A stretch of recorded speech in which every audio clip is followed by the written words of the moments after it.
السلام علیکم ناظرین، میں ہوں منصور علی خان، اپنے ڈیجیٹل چینل کے اوپر آپ کو خوش آمدید کہوں گا۔ ناظرین، پچھلے 10-12 گھنٹے میں جو اہم خبریں ڈیولپ ہوئی ہیں اس کو تفصیل سے بیٹھ کے انالائز کریں گے۔ جو خبریں ہمارے پاس ہیں سورسز کے حوالے سے جو خبریں آ رہی ہیں کچھ وہ بھی آپ کے ساتھ شیئر کریں گے، تو اینڈ تک اس ویڈیو کو دیکھیے گا۔ چینل کو سبسکرائب کرنا مت بھولیے، بیل آئیکن پریس کیجیے، اگر آپ کو ویڈیو پسند آئے اسے لائک اور شیئر ضرور کیجیے گا۔ اچھا جی، سب سے بڑی جو ڈیولپمنٹ ہوئی ہے میرے خیال میں پچھلے 12 گھنٹے میں، وہ تو جناب علی امین گنڈا پور سے خیبر پختونخوا، پاکستان تحریک انصاف خیبر پختونخوا کی صدارت جو ہے وہ لے لی گئی ہے، اور وہ لے کے تو جنید اکبر صاحب کو، پاکستان تحریک انصاف کے جو رہنما ہیں، ان کے حوالے کر دی گئی ہے۔ اب یہ بظاہر اس کا جو ایک امپریشن جو پارٹی اس وقت دینے کی کوشش کر رہی ہے وہ یہ ہے کہ جناب یہ روٹین کی بات ہے، یہ ان کے پاس یہ صدارت تھی، یہاں سے لے کے ان کو دے دی۔ اور جنید اکبر صاحب نے ایکچولی اس کے اوپر میں وہ دیکھ رہا تھا، انہوں نے ٹویٹ بھی کیا، انہوں نے کہا میں اپنے قائد عمران خان کا بے حد مشکور ہوں کہ انہوں نے علی امین صاحب، عاطف خان صاحب اور شاہ فرمان صاحب کے مشورے سے مجھے صوبائی صدر کا عہدہ دیا۔ میں نے اپنے سیاسی کریئر کا آغاز گاؤں کی صدارت سے شروع کیا۔ میں مڈل کلاس کا بندہ ہوں اور یہ پوزیشن مجھے محنت کی وجہ سے ملی ہے، جس کی مثال دوسری پارٹیوں سے نہیں ملتی۔ انشاءاللہ میں عمران خان اور کارکنان کی امیدوں پر پورا اترنے کی کوشش کروں گا۔ تمام کارکنان میرے لیے ہمیشہ کی طرح دعا کریں۔ پارٹی میں کسی بھی گروپ بندی کی گنجائش نہیں، ہم ایک تھے، ایک ہیں اور انشاءاللہ ایک رہیں گے۔ اچھا، یہ ان کا سیاسی بیان ہے، ایک تھے، ایک ہیں، ایک رہیں گے۔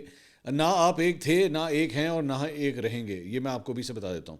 اور میں تھوڑی سی ڈیٹیل جو میرے پاس کبوتر پی ٹی آئی کے اندر سے لے کر آئے ہیں وہ میں ساری تفصیلات جو ہے آپ کے سامنے رکھتا ہوں، لیکن اس سے پہلے آپ سے ریکویسٹ کہ چینل کو سبسکرائب کرنا مت بھولیے، بیل آئیکن پریس کیجیے، اگر آپ کو ویڈیو پسند آئے اسے لائک اور شیئر ضرور کیجیے گا۔ صرف 1500 سے 2000 سبسکرائبرز کی اب ہم دوری کے اوپر ہیں 17 لاکھ سبسکرائبرز کا ٹارگٹ اچیو کرنے کے لیے، تو آپ سے گزارش ہے کہ بس یہ چھوٹے سے جو قدم رہ گئے ہیں اس کو کمپلیٹ کرنے میں جو ہے وہ ہماری مدد ضرور کیجیے گا۔ اچھا جی، یہ گنڈا پور صاحب کے حوالے سے جو خبر آئی، یہ آج تقریباً دوپہر کے وقت اپروکسیمیٹلی یہ خبر آئی تھی، اور اس کے بعد پھر ہم نے کبوتر اڑائے۔ اس سے پہلے ہم آلریڈی ایک ویلاگ کر چکے ہوئے تھے۔ اس کا جو امپریشن بیسکلی وہ دیا گیا ہے وہ یہی ہے کہ جی ایک روٹین کی موومنٹ ہے۔ اچھا، میری نظر میں پاکستان تحریک انصاف کے نا تھوڑا سا آپ کو انفراسٹرکچر کو سمجھنے کی ضرورت ہے۔ اس میں سب سے امپورٹنٹ، پہلے جب تک خان صاحب جو ہے وہ اندر نہیں گئے تھے اور وہ جو الیکشنز کی وجہ سے جو ہے وہ بانی چیئرمین اور موجودہ چیئرمین والا وہ رولا نہیں پڑا تھا، تو اس سے پہلے ہمیشہ چیئرمین جو تھے وہ سب سے اہم ہوا کرتے تھے پی ٹی آئی کے اندر، اور اس کے بعد جو ہے وہ مطلب اس کے بعد سینئر وائس پریزیڈنٹ جو کہ شاہ محمود قریشی صاحب تھے، ان کی ایک امپورٹنس تھی، یا سیکرٹری جنرل ہو گئے، یا پھر کور کمیٹی ہو گئی، اس کی ایک امپورٹنس تھی۔ بعد میں اس کے بعد یہ ایک پولیٹیکل کمیٹی بھی تھی جس نے اپنا کام شام کیا، تو یا سیکرٹری اطلاعات، یا پھر اگر صوبائی صدر کے اوپر جب آپ آتے ہیں نا تو وہ پھر صوبائی صدور، وہ سب سے ایک اہم عہدہ ہے۔ مطلب سینٹرل جو پارٹی سسٹم ہے اس کے بعد اگر کوئی اہم عہدہ آتا ہے تو وہ صوبائی صدور کا آتا ہے۔ اب اس معاملے کے اندر مثال کے طور پہ ڈاکٹر یاسمین راشد کو جو ہے پنجاب کے اندر یہ ذمہ داری دی گئی ہے۔ So now you can understand کہ کتنا امپورٹنٹ یہ پورٹ فولیو ہے، یہ کوئی مذاق نہیں ہے، ہلکا سا پورٹ فولیو نہیں ہے۔ اچھا، اس کے بعد علی Amin Gandapur being the C M also, obviously یہ ان کے لیے ایک بڑا امپورٹنٹ عہدہ تھا، کے پی کے کی صدارت جو ہے، تو یہ عہدہ جو ان سے لیا گیا ہے۔ اب اس میں 2-3 مختلف تھیوریز ہیں جو میں آپ کو بتا دوں۔ ایک تھیوری یہ ہے کہ جناب علی امین گنڈا پور صاحب جو ہے نا وہ اپنے سی ایم کا عہدہ جو ہے وہ صحیح طرح سنبھال نہیں پا رہے تھے، ان کو یہاں پہ بھی ذمہ داریاں نبھانی پڑتی تھی، وہاں پہ بھی نبھانی پڑتی تھی، جبکہ اتنا کوئی اوکھا کام نہیں ہے۔ میں آپ کو چھوٹی سی میں اس کی اگزامپل آپ کو میں دے دیتا ہوں کہ اس سے پہلے شہباز شریف صاحب جو ہے وہ اپوزیشن لیڈر تھے، ٹھیک ہے، تو وہ مسلم لیگ نون کی صدارت بھی کر رہے تھے، وہ مسلم لیگ نون کے صدر بھی تھے اور اپوزیشن لیڈر بھی تھے، تو یہ کوئی اتنا رولا نہیں ہوتا ہے اس بات کا، کیونکہ ظاہری بات ہے دونوں چیزیں ساتھ ساتھ چل رہی ہوتی ہیں۔ لیکن یہاں پہ علی امین گنڈا پور صاحب کو جو ہے اتنا ایک اہم یہ عہدہ تھا کہ جتنے پروٹیسٹ بھی ہوتے تھے کے پی سے، کسی کی بھی قسم کی پارٹی جو تنظیم سازی تھی یا کچھ بھی تھی، پارٹی سیاسی تنظیم سازی کی بات کر رہا ہوں، تو وہ سارا کچھ جو ہے وہ بھی گنڈا پور صاحب ہی ہینڈل کر رہے تھے۔ میری نظر میں، یہ میری رائے میں، یہ ایک ڈیموشن ہے، یہ علی امین گنڈا پور کی ایک ڈیموشن ہے، and I will tell you what are the reasons for that.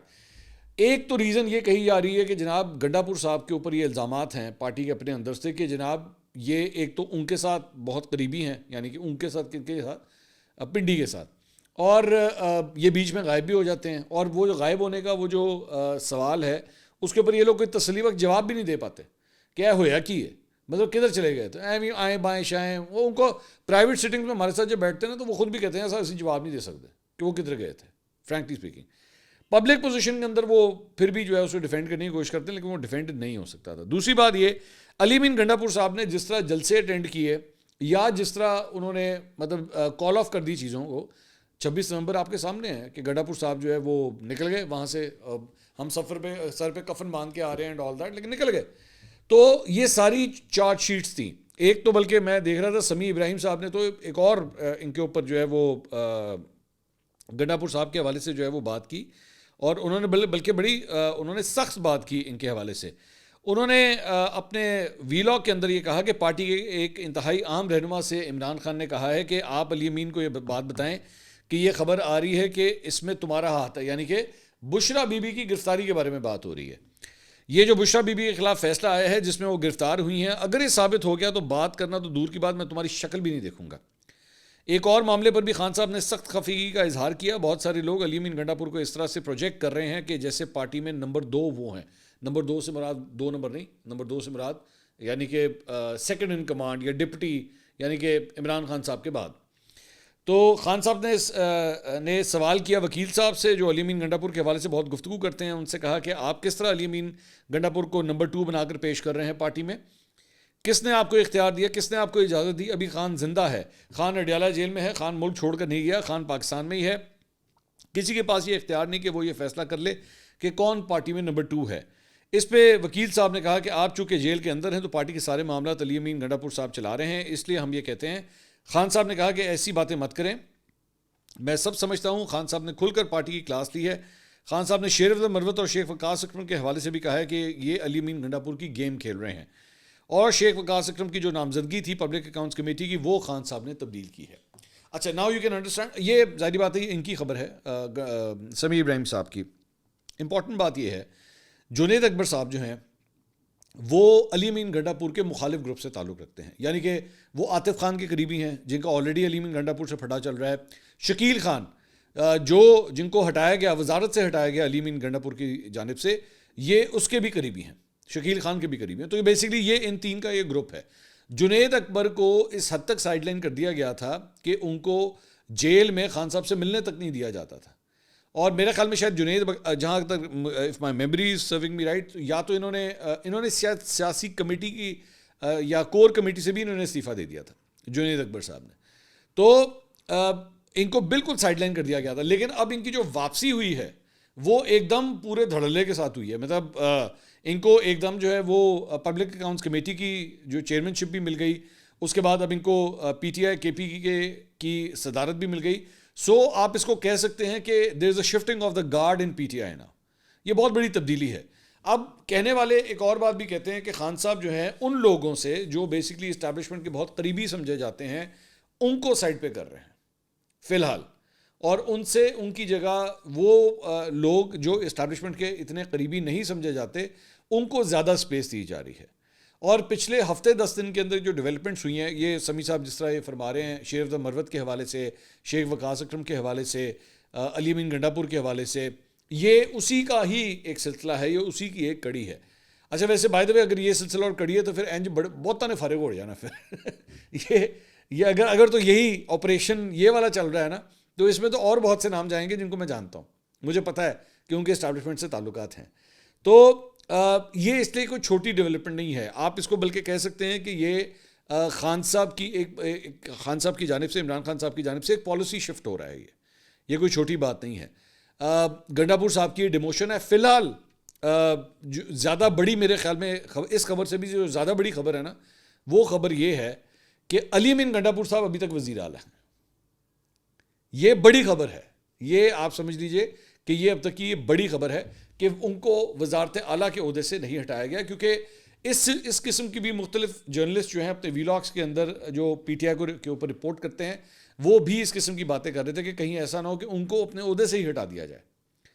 لیکن میرے خیال میں شاید اس کی بہت بڑی ریزن، اگر خان صاحب نے اگر اس کو اوائڈ بھی کیا ہے تو شاید اس کی وجہ یہ ہوگی کیونکہ ان کو لگتا ہوگا کہ کہیں ایسا نہ ہو کہ پارٹی میں بہت بڑا ہی سپلٹ آ جائے، کوئی بہت زیادہ ہی بڑا پھڈا ہو جائے. کیونکہ you have to remember that کہ خان صاحب اندر ہیں، خان صاحب باہر نہیں ہیں. خان صاحب کے ریسورسز بہت اس وقت لمیٹڈ ہیں کہ وہ اس قسم کی کسی ڈیمیج کو جو ہے نا وہ کنٹرول کر سکیں گے. So I think he is being cautious. ابھی تک انہوں نے صرف یہ ایک تبدیلی جو ہے وہ یہ کی ہے میجر تبدیلی یعنی کہ سی ایم کے عہدے سے جو ہے وہ ابھی تک علی امین گنڈاپور کو نہیں ہٹایا ہے. تو یہ ہے اصل ساری صورتحال. اب دیکھنا یہ ہے کہ یہ جو انہوں نے افراد کی تبدیلی کی ہے, جو گارڈ کی تبدیلی کی ہے, اب اس کے آنے والے دنوں میں اس کا کیا فرق پڑے گا. اس کا مطلب ہے کہ کیا مزید اسٹرانگر اینٹی اسٹیبلشمنٹ جو ایک بیانیہ ہے اسے پروموٹ کیا جائے گا, اسے سپورٹ کیا جائے گا. کیونکہ اطلاعات کے مطابق علی امین گنڈاپور اور یہ جو لوگ ہیں یہ کوشش کرتے رہے ہیں کہ اسٹیبلشمنٹ کے خلاف ٹون جو ہے نا اسے ہلکا کیا جائے, اسے سافٹ کیا جائے, خان صاحب کے لیے اسپیس کریٹ کی جائے. تو اگر یہ اس قسم کی شفٹنگ ہو رہی ہے تو یا تو خان صاحب جو ہیں وہ بیڈ کاپ گڈ کاپ کی کہانی کے ساتھ کھیلیں گے کہ پارٹی کا احتجاج ہونا ہوگا یا پارٹی کے کوئی چیزیں لیڈ کرنی ہوں گی تو اس کے لیے جنید اکبر کی ڈیوٹی, لیکن اگر اسٹیبلشمنٹ سے بات کرنی ہوگی تو میرے پاس علی امین گنڈاپور بھی ہے جو کہ وزیر اعلیٰ خیبر پختونخوا ہے, اور میرے لیے وہ جو ہے وہ کوئی نہ کوئی حل نکال لے گا. سو آئی تھنک یہ اسٹریٹجی بھی ہو سکتی ہے. یہ کافی حد تک کلیئرٹی میرے خیال میں آنے والے دنوں کے اندر جو ہے وہ آپ کو پتہ لگ جائے گی کہ خان صاحب نے ایکچولی جو ہے اس سارے معاملے کے اوپر پلان کس طرح کیا ہوا ہے. اس کے علاوہ فواد چودھری صاحب نے ٹویٹ کیا, انہوں نے کہا کہ جی عمران خان سے ملاقات میں نئے سیاسی اتحاد پر بات ہوئی. عمران خان سیاسی اتحاد میں مولانا فضل الرحمان, محمود اچکزئی, شاہد خاقان عباسی کے اہم کردار کے خواہاں ہیں اور سمجھتے ہیں کہ ان جماعتوں کے ساتھ مشترکہ سیاسی ایجنڈا بننا چاہیے. اسد کیسر اتحاد کے لیے فوکل پرسن ہوں گے اور 2 ہفتے میں زند میں بڑی پیش رفت ہو رہی ہے. اچھا, بڑی پیش رفت تو یہ بھی ہے کہ اس کا مطلب فواد چودھری صاحب دی لائن سیٹ ہے. فواد چودھری صاحب کے ساتھ اگر اس حد تک گہری ڈونگی قسم کی سیاسی گفتگو ہو رہی ہے نا تو اس کا مطلب ہے کہ فواد چودھری صاحب کی جو ہے نا وہ سیٹنگ ہوئی ہوئی ہے. لیکن سوال یہ کہ فواد چودھری صاحب ابھی تک بینچ پہ کیوں بیٹھے ہوئے ہیں, وہ گراؤنڈ میں آ کے کھیل کیوں نہیں رہے, ان کو 12th مین کیوں بنایا ہوا ہے, پانی پلانے والا بندہ کیوں بنایا ہوا ہے, ان کو ذمہ داری ملنی چاہیے. اور میرا خیال میں شاید شیخ وقاص اکرم والی معاملے کے بعد یا جس طریقے سے افواہیں پھیلی ہوئی ہیں کو یو نیور نو کہ شیخ وقاص اکرم کی جگہ فواد چودھری صاحب کی واپسی ہو جائے, اور شاید ان کو جس طرح یہ بھی ایک تبدیلی ہوئی ہے ہو سکتا ہے ان کی بھی جو ہے کوئی نہ کوئی ڈیولپمنٹ ہو جائے اور ان کو بھی کوئی بڑی ذمہ داری مل جائے. اس کے علاوہ جناب ایک اور ڈیولپمنٹ یہ ہوئی ہے کہ اٹک سے پاکستان تحریک انصاف کے آفیشیل اکاؤنٹ نے یہ ٹویٹ کیا کہ اٹک سے میجر ریٹائرڈ طاہر صادق کی صاحبزادی انبساط طاہر کو جو ہے وہ 26 نومبر کو پولیس پر تشدد کے الزام میں گھر سے گرفتار کر لیا گیا ہے. ان کی یہ تصویر بھی سامنے آئی ہے, اور تاہم ضمانت کا عدالتی حکم نامہ دکھانے پر انبساط طاہر کو اٹک پولیس نے جو ہے وہ رہا کر دیا. وہ گرفتار پہلے کر دینے, ضمانت والا پرچہ بعد میں چیک کر دیں. جی آپ کو پہلے چیک کرنا چاہیے, وہ بعد میں چیک کرتے ہیں. اچھا جی, اس کے علاوہ ایک اور ڈیولپمنٹ یہ ہے کہ جناب پی ٹی آئی کی جانب سے 26ویں آئینی ترمیم کو کالعدم قرار دینے کے لیے سپریم کورٹ سے باقاعدہ طور پہ رجوع کر لیا گیا ہے, اور اس سلسلے میں آئینی ترمیم پر فیصلے تک قائم جوڈیشل کمیشن کو ججز تعیناتی سے روکنے کی بھی استدعا کی گئی ہے. اور درخواست میں کہا گیا ہے کہ 26ویں آئینی ترمیم کالعدم قرار دی جائے. عدالت سے استدعا کی گئی ہے کہ 26ویں آئینی ترمیم کے تحت ہونے والے تمام اقدامات کالعدم قرار دے دیے جائیں, اور پارلیمنٹ آئین کے بنیادی خد و خال کو تبدیل نہیں کر سکتی. اس درخواست میں یہ موقف اختیار کیا گیا ہے.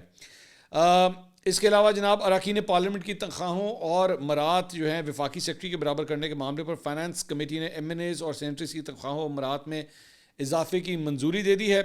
پارلیمنٹ ذرائع کا کہنا ہے کہ اسپیکر ایاز صادق کی سربراہی میں قومی اسمبلی کی فائنانس کمیٹی نے متفقہ منظوری دی ہے. ایم این ایز اور سینیٹریز کی تنخواہوں اور مراعات میں 5,19,000 مقرر کرنے کی اسے منظوری دی گئی ہے, اور اسپیکر نے فائنانس کمیٹی کی سفارشات وزیر اعظم شہباز شریف کو بھجوا دیں. اور تنخواہوں اور مراعات کے معاملے پر پیپلز پارٹی نون لیگ سمیت دیگر جماعتیں ہم آواز ہیں, اور پی ٹی آئی کے 67 اراکین نے بھی تنخواہوں میں اضافے کا تحریری مطالبہ کیا تھا. اس سے پہلے جو ہے وہ اراکین پارلیمنٹ نے اپنی تنخواہ 10 لاکھ روپے ماہانہ کروانے کی کوشش کی تھی, لیکن اسپیکر ایاز صادق صاحب نے جو ہے اسے ویٹو کر دیا کہ نہیں, ایسا نہیں ہو سکتا. میاں جاوید لطیف صاحب, ان کی بھی آپ سن لیں, وہ پارٹی تو ان کو آج کل کچھ زیادہ لفٹ نہیں کراتی, تو ٹاک شوز کے ذریعے جو ہے وہ زندہ رہنے کی کوشش کرتے ہیں. انہوں نے ایک چینل پہ گفتگو کرتے ہوئے کہا ہے کہ ان سے سوال کیا گیا کہ یہ حکومت کتنی دیر رہے گی, نون لیگ کی حکومت کتنی دیر رہے گی, تو انہوں نے کہا یہ تو سادہ اکثریت رکھنے والی حکومت بھی نہیں ہے, اس جماعت کے پاس سادہ اکثریت نہیں ہے, تو میں کیسے کہہ دوں کہ 5 سال پورے کرے گی. 2/3 اکثریت والی جماعت 5 سال پورے نہیں کر پاتی اور مشکلات کھڑی ہوتی ہیں, تو میں کیسے کہہ سکتا ہوں کہ ہر مشکل ختم ہو گئی. میں کیسے کہہ رہوں کہ راوی ہر طرف چین لکھ رہا ہے.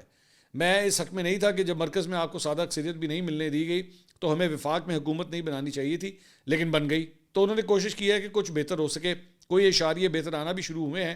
میں یہ نہیں کہتا کہ ہر چیز ٹھیک ہو گئی ہے یا ہو جائے گی, لیکن اس کی امید ضرور پیدا ہوئی ہے. یہ نون لیگ سے تعلق رکھتے ہیں, یہ نون لیگ سے تعلق رکھتے ہیں اور اپنی پارٹی کی حکومت کے بارے میں فرما رہے ہیں کہ مینوں بھی یقین نہیں گیا 5 سال پورے کریں گے. اب آپ اسی سے اندازہ لگا لیجئے کہ یہ آج کل سرکل سے کتنے باہر ہوں گے, کیونکہ جو شخص اس وقت نون لیگ کی حکومت کے سرکل کے اندر ہوگا وہ اس قسم کی باتیں نہیں کرتا. وہ آپ کبھی وہ کہہ سکتا ہے کہ سانوں کی پتہ ساری حکومت کی نہیں دے رہنی, وہ کبھی بھی نہیں کرے گا. سو ناؤ اسی سے آپ اندازہ لگا سکتے ہیں کہ ان کو کتنا سائڈ لائن کر دیا گیا پارٹی کی جانب سے کہ وہ اس قسم کے بیانات دینے کے اوپر مجبور ہو گئے. میرے خیال میں بارڈر لائن ہی رہ گئے 2-4 جو مہینے انہوں نے کچھ نہ لبیا نا, آپ نے کوئی پوزیشن نہ دی تو دوجا شاید خاقان عباسی تمہیں لب جانا ہے, تمہیں میں دس دیں, کچھ پتہ نہیں.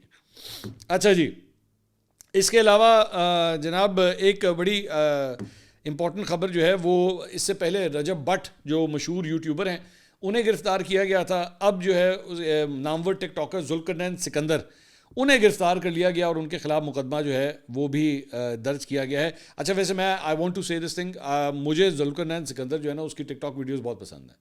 وہ یہ میں اسٹوری تو میں کور کروں گا لیکن میں ویسے بات کر رہا ہوں کہ دونوں میاں بیوی جو ہے نا بڑی زبردست ویڈیوز بناتے ہیں. I have to give them this credit.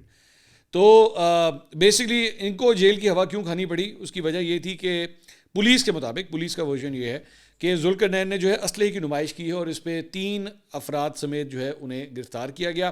تینوں افراد کے خلاف ضلع گجرانوالہ کے تھانہ سبزی منڈی میں FIR جو ہے وہ درج کی گئی ہے. اس میں کہا گیا ہے کہ پولیس کو GT روڈ کنگنی والا کے قریب ایک مارکی میں کچھ افراد کی جانب سے اسلحے کی نمائش کرنے کی اطلاع ملی, تو اس پہ پولیس نے بروقت کارروائی کی اور پولیس مذکورہ مارکی پر پہنچی تو ملزمان اسلحے کی نمائش کر رہے تھے. پولیس نے امجد خان اور وقاص رحمان سے اسلحہ سمیت گولیاں اور میگزینز برآمد کر کے انہیں موقع پر ہی گرفتار کر لیا اور اسلحے سے متعلق کوئی اجازت نامہ اور لائسنس ان کے پاس نہیں تھا. ملزم امجد خان نے پولیس کو کہا کہ وہ ٹک ٹاکر ذوالقرنین کا باڈی گارڈ ہے.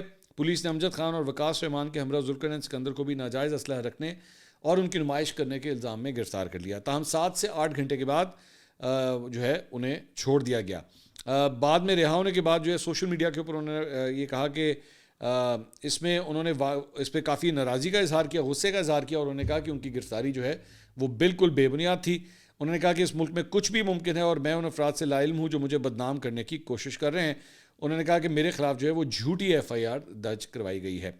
کرکٹ کے میدان سے بھی آپ کو اپڈیٹ دے دیں, اور وہ یہ ہے کہ جناب بالرز نے جو کمال کیا تھا اور بڑی شاندار جو ہے انہوں نے بالنگ کی تھی, بیٹس مینوں نے جو ہے وہ سارا پانی پھیر دیا اس محنت کے اوپر, اور بلکہ پاکستان جو ہے وہ جو ویسٹ انڈیز نے فرسٹ اننگز کے اندر ٹوٹل کیا تھا وہ اتنا بھی سکور نہیں کر سکے, اور 154 رنز کے اوپر جو ہے وہ ہماری پوری قومی ٹیم جو ہے وہ آؤٹ ہو گئی.